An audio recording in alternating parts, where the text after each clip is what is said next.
প্রিয় শিক্ষার্থী, বর্ণমালা আদর্শ উচ্চ বিদ্যালয় কলেজ কর্তৃক আয়োজিত অনলাইন ক্লাসে তোমাদের স্বাগতম জানাচ্ছি। আমি জিএম হাসিব, সহকারী শিক্ষক, ব্যবসায় শিক্ষা শাখা। আশা করি তোমরা সবাই বেশ সুস্থ আছো এবং অনলাইন ক্লাস নিয়মিত দেখে যাচ্ছ, পড়াশোনা ঠিকভাবে চালিয়ে যাচ্ছ। আজকে তোমাদের যে বিষয়ের ওপর আমি পাঠদান করব সেটি হচ্ছে ফিন্যান্স এবং ব্যাংকিং বিষয় থেকে পঞ্চম অধ্যায় মূলধনী আয় ব্যয় প্রাক্কলন। মূলধনী আয় ব্যয় প্রাক্কলন এই অধ্যায়ের উপরে পেছনে একটি ক্লাস আছে আপলোড করা, তোমরা সেটি দেখে নেবে। আজকে আমি আবার নতুন করে কিছুটা নতুনের মতো আর পাশাপাশি একটু উদ্দীপক নিয়ে আলোচনা করব। তো চলো শুরু করা যাক। অধ্যায় শিরোনাম হচ্ছে মূলধনী আয় ব্যয় প্রাক্কলন, যেটাকে ইংরেজিতে নামকরণ করা আছে ক্যাপিটাল বাজেটিং। অর্থাৎ একজন ব্যবসায়ীর যে ব্যবসা করার সময় যে অর্থ নিয়ে ব্যবসা শুরু করেন সেটিকে বলে হচ্ছে মূলধন।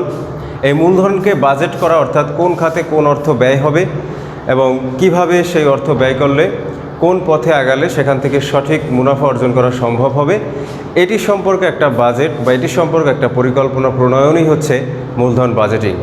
মূলধন বাজেটিং কী বা মূলধনী আয় ব্যয় প্রাক্কলন কী, এ সম্পর্কে সংজ্ঞায় আমরা বলতে পারি মূলধন বাজেটিং হচ্ছে প্রতিষ্ঠানের দীর্ঘমেয়াদী বিনিয়োগ সিদ্ধান্তের সাথে জড়িত একটি প্রক্রিয়া। অর্থাৎ একটা ব্যবসায় প্রতিষ্ঠান দীর্ঘমেয়াদে পরিচালিত হবে, এটি সাধারণত চিন্তা করে ব্যবসায়ীরা ব্যবসা শুরু করেন। আজকে শুরু করলাম, আগামী কয়েকদিন পরে এটা বন্ধ হয়ে যাবে, এই চিন্তার থেকে কেউ ব্যবসায় আসে না। দীর্ঘমেয়াদে ব্যবসায় পরিচালিত হবে, ব্যবসায় সম্প্রসারণ হবে, পরিধি দিন দিন বৃদ্ধি পাবে, এটাই একজন ব্যবসায়ীর চিন্তা থাকে, চেতনা থাকে। তো এই যে ব্যবসার উত্তরোত্তর উন্নতি হবে বা সফলতা অর্জন করবে, সেটার মূল লক্ষ্যই থাকে সম্পদ অর্জন করা এবং মুনাফা বৃদ্ধি করা। মুনাফা যত বাড়তে থাকবে একজন ব্যবসায়ীর সম্পদের পরিমাণ তত বাড়তে থাকবে। তাহলে এই মুনাফা অর্জন বা মুনাফা অর্জনের পিছনে বেশ কিছু কার্যাবলী রয়েছে। সেই কার্যাবলীগুলোর মধ্যে রয়েছে কোন খাত থেকে অর্থ আসবে এবং কোন খাতে সেটাকে সঠিকভাবে পরিকল্পনা অনুযায়ী পরিমিত ব্যয়ের মাধ্যমে আমাদের কাঙ্ক্ষিত মুনাফা অর্জন করা সম্ভব হবে, এই সম্পর্কিত একটা পরিকল্পনা প্রণয়ন করাই হচ্ছে মূলধন বাজেটিং। এক কথায় বলতে গেলে মূলধন বাজেটিং হচ্ছে দীর্ঘমেয়াদী বিনিয়োগ সিদ্ধান্তের সাথে জড়িত প্রক্রিয়া। এখন এই যে বললাম বিনিয়োগ সিদ্ধান্ত, একজন আর্থিক ব্যবস্থাপক দুই ধরনের বিনিয়োগ সিদ্ধান্ত বা অর্থায়ন সিদ্ধান্ত গ্রহণ করে থাকেন। অর্থায়নের সিদ্ধান্ত দুই ধরনের, অর্থায়ন সিদ্ধান্ত বা বিনিয়োগ সিদ্ধান্ত হচ্ছে দুই ধরনের। এক, আয় সিদ্ধান্ত, আয় সিদ্ধান্ত বা অর্থায়ন সিদ্ধান্ত, আয় সিদ্ধান্ত বা অর্থায়ন সিদ্ধান্ত। আর নাম্বার 2 হচ্ছে ব্যয় সিদ্ধান্ত বা বিনিয়োগ সিদ্ধান্ত। কোন খাতে অর্থ ব্যয় করা হবে, ইনভেস্টমেন্ট ডিসিশন, বিনিয়োগ সিদ্ধান্ত। তাহলে একজন ব্যবসায়ী বা একজন বিনিয়োগকারী প্রাথমিক অবস্থায় সে চিন্তা করবে যে কোন খাত থেকে আমার অর্থ আসতে পারে। যে আমি কি ব্যাংক থেকে ঋণ নিব, নাকি নিজস্ব তহবিল থেকে ব্যবসার অর্থ সংস্থান করব, নাকি বন্ধুবান্ধব আত্মীয় স্বজনের কাছ থেকে টাকা সংগ্রহ করব, নাকি আমার ব্যবসায়ের যে মুনাফা হয়েছে সেখান থেকে নতুন ব্যবসায় আমি অর্থ কিছুটা রেখে দিব বা কিছু অর্থ বিনিয়োগ করব, মুনাফার একটা অংশ বিনিয়োগ করব। এই কোন খাত থেকে আমার অর্থের সংস্থান হবে বা টাকা আসবে সেটিকে আমরা বলতে পারি আয় সিদ্ধান্ত বা অর্থায়ন সিদ্ধান্ত। যখন আমার অর্থ কালেকশন বা অর্থ সংগ্রহ হয়ে গেল, তখন সেটিকে কোন কোন খাতে ব্যয় করব এই সম্পর্কিত সিদ্ধান্ত হলো বিনিয়োগ সিদ্ধান্ত। কোন খাতে খরচ করব, ব্যয় করব, এই সংক্রান্ত সিদ্ধান্ত হলো ব্যয় সিদ্ধান্ত। তাহলে এটা যখন দীর্ঘমেয়াদে হবে, এই সিদ্ধান্তগুলোর বাস্তবায়ন যখন দীর্ঘমেয়াদে হবে, বছরের পর বছর চলতে থাকবে, সেটার পূর্বানুমান করে পূর্ব থেকে অনুমান করার যে প্রসেসটা, যে আমরা একটা প্ল্যান তো করতে হবে যে আমি যে কাজটা করব সেটার একটা পরিকল্পনা থাকতে হয়। তো এই সংক্রান্ত পূর্বের যে সিদ্ধান্ত সেটিকেই বলে হচ্ছে মূলধন বাজেটিং। অর্থাৎ দীর্ঘমেয়াদে বিনিয়োগ সিদ্ধান্তের সাথে জড়িত প্রক্রিয়াকে বলে মূলধন বাজেটিং। এখন এই মূলধন বাজেটিংয়ের পদ্ধতি কয়টি? মূলধন বাজেটিংয়ের পদ্ধতি 4টি। পঞ্চম অধ্যায় মূলধনী আয় ব্যয় প্রাক্কলন, এই অধ্যায়ের যেখানে শুরু তার 2 নম্বর পেজে বইয়ে দেখবা মূলধন বাজেটিংয়ের পদ্ধতির উল্লেখ আছে। যেহেতু আমি গাণিতিক সমস্যা নিয়ে আলোচনা করব, যেটা লিখিত আছে ওটি আমি মৌখিকভাবে আলোচনা করব, সেটার এখানে লিখে আমি সময় নষ্ট করছি না। মূলধন বাজেটিংয়ের পদ্ধতি হচ্ছে 4টি। দেখো সেখানে কি কি আছে। 1 নম্বর হচ্ছে গড় মুনাফার হার পদ্ধতি বা অ্যাকাউন্টিং রেট অফ রিটার্ন, সংক্ষেপে যেটাকে বলে ARR, সংক্ষেপে বলে ARR। 1 নম্বর পদ্ধতি ARR। এরপরে 2 নম্বর পদ্ধতি হচ্ছে পেব্যাক সময় পদ্ধতি বা পেব্যাক পিরিয়ড, যেটাকে সংক্ষেপে বলে PBP। 3 নম্বর পদ্ধতির উল্লেখ আছে, দেখো নিট বর্তমান মূল্য পদ্ধতি, ইংরেজিতে বলে নেট প্রেজেন্ট ভ্যালু, এটাও ওখানে বলা আছে নেট প্রেজেন্ট ভ্যালু, সংক্ষেপে বলা হবে এনপিভি। আর 4 নম্বরে হচ্ছে অভ্যন্তরীণ মুনাফার হার বা ইন্টারনাল রেট অফ রিটার্ন, যেটাকে সংক্ষেপে তুমি বলতে পারো IRR। তাহলে এই 4টি পদ্ধতি তোমার সিলেবাসে বা তোমার বইয়ে উল্লেখ আছে। তার মধ্যে ARR গড় মুনাফার হার আর পেব্যাক সময় পদ্ধতি, এই দুটো নবম দশম শ্রেণীতে আলোচিত হয়। আর এই দুটো শুধুমাত্র পদ্ধতির নাম তোমাদের জানানো আছে, এই সম্পর্কিত গাণিতিক সমস্যা তোমরা উপরের ক্লাসে যখন যাবে তখন শিখতে পারবে। ARR মানে হচ্ছে মুনাফার হার নির্ধারণ। ARR পদ্ধতি বা অ্যাকাউন্টিং রেট অফ রিটার্ন দ্বারা মুনাফার হার নির্ণয় করে। মুনাফার হার কত পার্সেন্ট মুনাফা হবে, প্রকল্প পরিচালিত হলে এই আয় ব্যয়ের সিদ্ধান্ত নেওয়ার পর আমরা বুঝতে পারবো যে কী পরিমাণ মুনাফা এটা করতে পারে। 100 টাকা বিনিয়োগ করলাম, লাভ কত থাকবে, সেই লাভের হার নির্ণয় করে হচ্ছে ARR পদ্ধতির মাধ্যমে। ARR পদ্ধতির সিদ্ধান্ত কি, যদি একের অধিক প্রকল্প থাকে সেটার সিদ্ধান্ত হচ্ছে যে প্রকল্পের মুনাফা বেশি সেটা গ্রহণ করব, যে প্রকল্পের মুনাফা কম সেটা বাদ দেব। পেব্যাক সময় পদ্ধতি 2 নম্বর পদ্ধতি, এখানে হলো সময় নির্ণয় করে আমি যে অর্থ বিনিয়োগ করে ব্যবসা শুরু করলাম সেই বিনিয়োগকৃত অর্থ কত বছরে আমি উপার্জন করতে পারবো, বা আমার বিনিয়োগকৃত অর্থ ব্যবসা পরিচালনার মাধ্যমে কত বছরে আমার কাছে রিটার্ন আসতে পারে, টাকা উঠে আসবে। তো এক্ষেত্রে সিদ্ধান্ত কি, যদি একের অধিক প্রকল্প হয়, যে প্রকল্পের সময় কম লাগবে আমার বিনিয়োগকৃত অর্থ উঠে আসতে, যে প্রকল্পের সময় কম লাগবে আমরা সেই প্রকল্প অ্যাকসেপ্ট করব, গ্রহণ করব।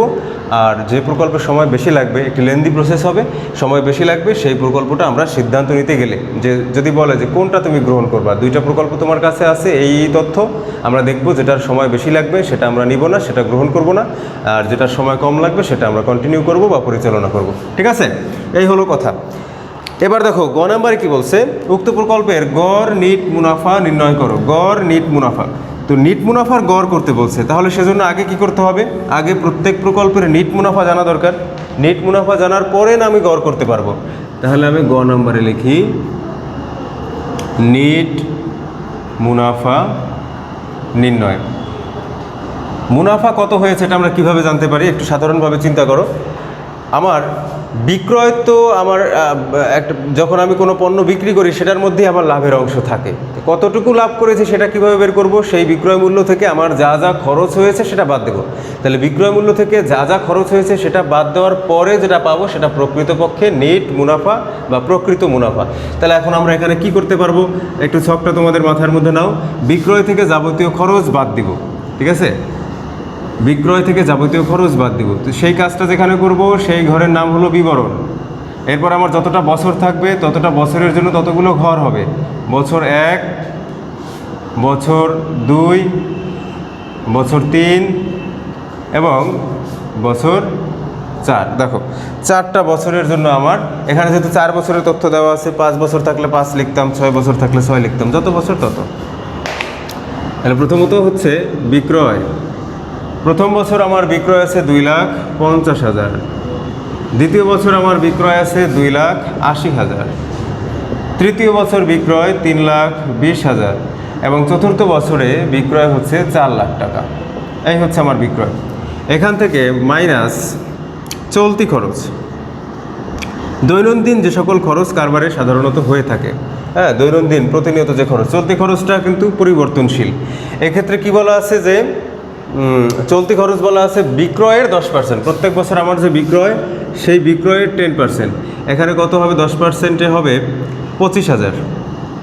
এটা একটা খরচ বাদ দিব, এটার 10% 28,000, এটা 32,000, এরপরে এটার 10% 40,000, এগুলো আমরা বাদ দেব। আর কি খরচ আছে, স্থায়ী খরচ, ফিক্সড কস্ট, স্থায়ী খরচ যেমন মেশিনারিজের খরচ, মেশিনপত্র কিনলাম, 4 বছর ধরে একই মেশিন ব্যবহার হবে। প্রাথমিক অবস্থায় যে খরচটা হয়েছে স্থায়ীভাবে সেই খরচটা হলো ফিক্সড কস্ট বা স্থায়ী খরচ। এটা কত খরচ, 80,000 টাকা প্রত্যেক বছরের জন্য বলা আছে। দেখো উদ্দীপকে বলা আছে স্থায়ী খরচ প্রতি বছর 80,000 টাকা। আর একটা আছে যে বিভিন্ন ধরনের স্থায়ী সম্পত্তির বার্ষিক যে অবচয় আর কি, হ্যাঁ, ক্রমহ্রাস, যে সম্পত্তির মূল্য যে ক্রমহ্রাসমান, প্রত্যেক বছর যে পরিমাণ মূল্য হ্রাস পায়, তো সেরকম হিসাব করে আমরা দেখলাম এখানে প্রত্যেক বছরের অবচয় ধরা আছে কত, অবচয় বলা আছে, ও সরি, স্থায়ী খরচ 50,000 ছিল, সরি এটা ভুল হয়ে গেছে, স্থায়ী খরচটা 50,000। উদ্দীপকে দেখো স্থায়ী খরচটা 50,000 বলা আছে, ভুলে লিখে ফেলছি, হ্যাঁ, ওকে। এরপরে বলেছে কি অবচয় বলা আছে কত, অবচয় বলা আছে 80,000 মাইনাস অবচয় 80,000। প্রত্যেক বছরে অবচয় 80,000।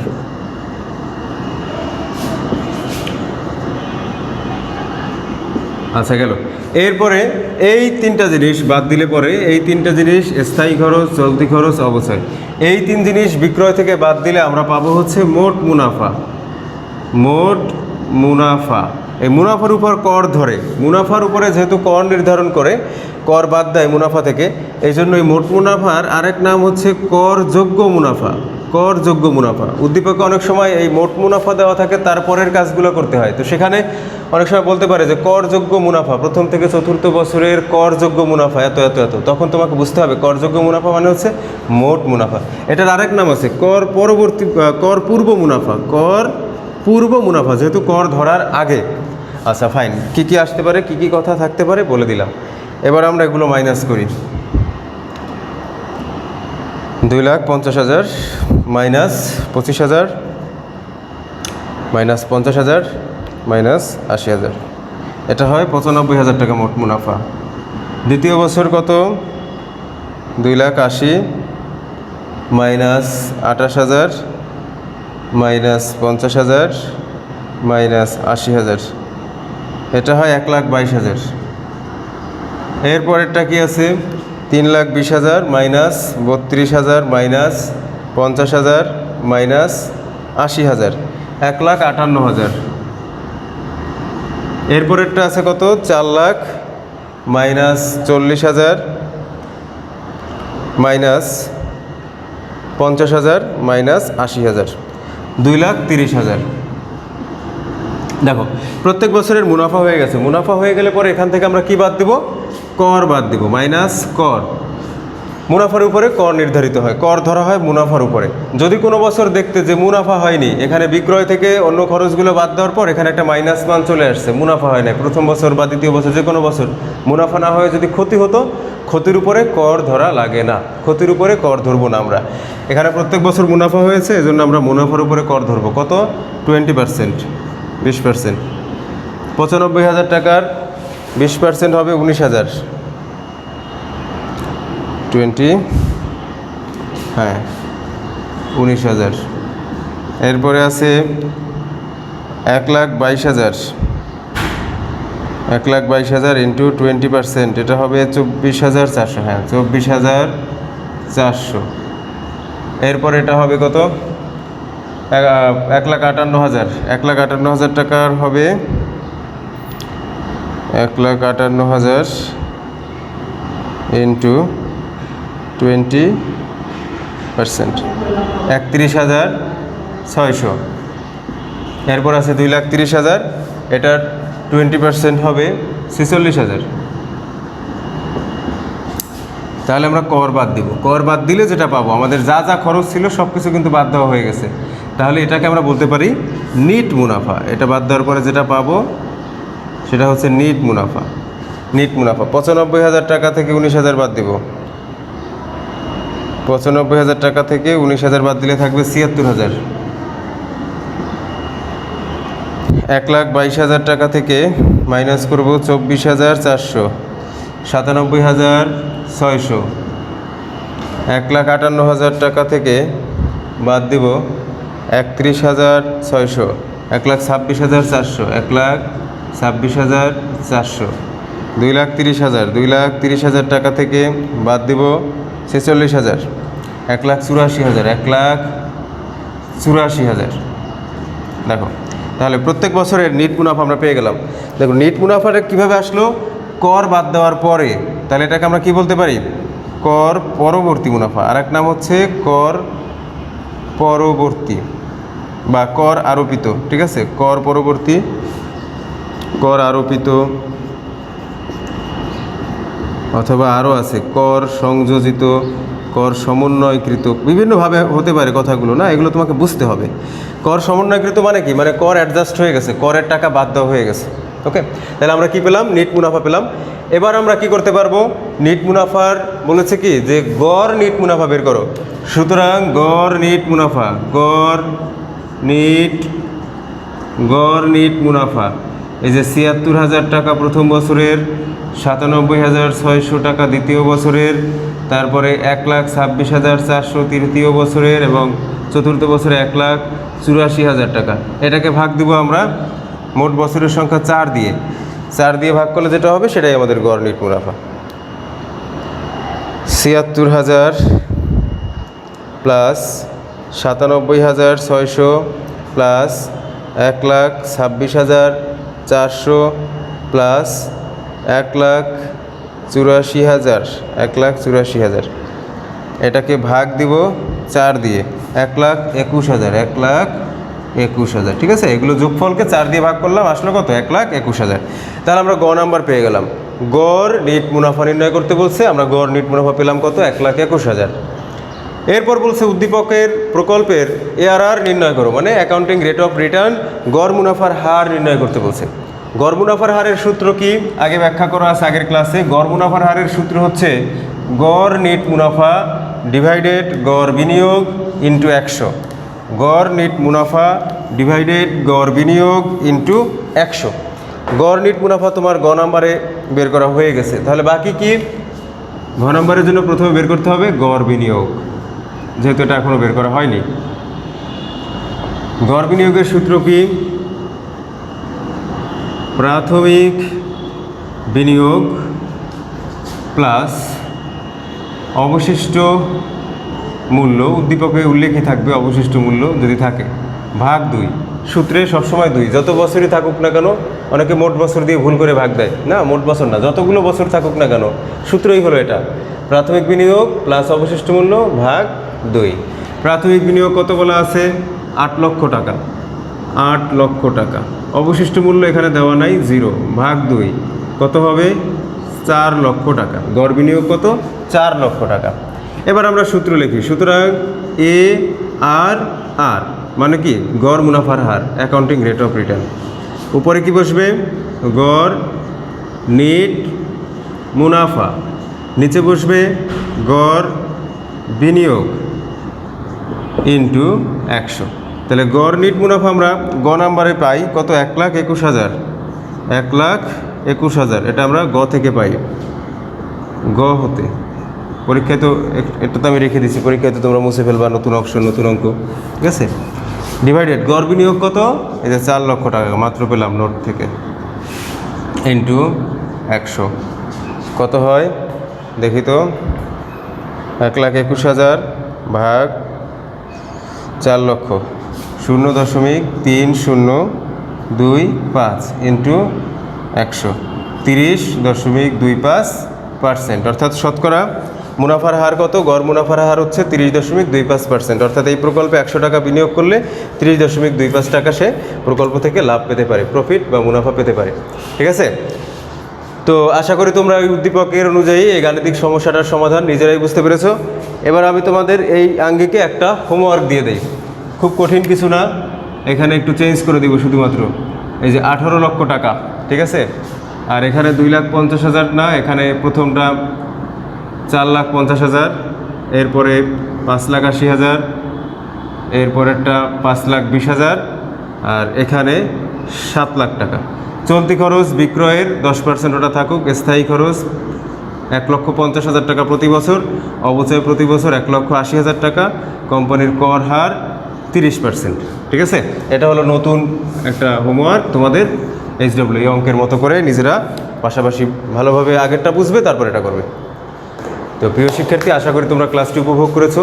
কোথাও কোনো সমস্যা থাকলে সেটি তো কমেন্ট বক্সে অবশ্যই জানাবে। আর তোমাদের সবার সুস্থতা কামনা করছি। সবাই যে যার অবস্থানে বাসায় থাকবে, বিনা প্রয়োজনে বাইরে থাকবে না। সবাই ভালো থাকো, সুস্থ থাকো, আল্লাহ হাফেজ।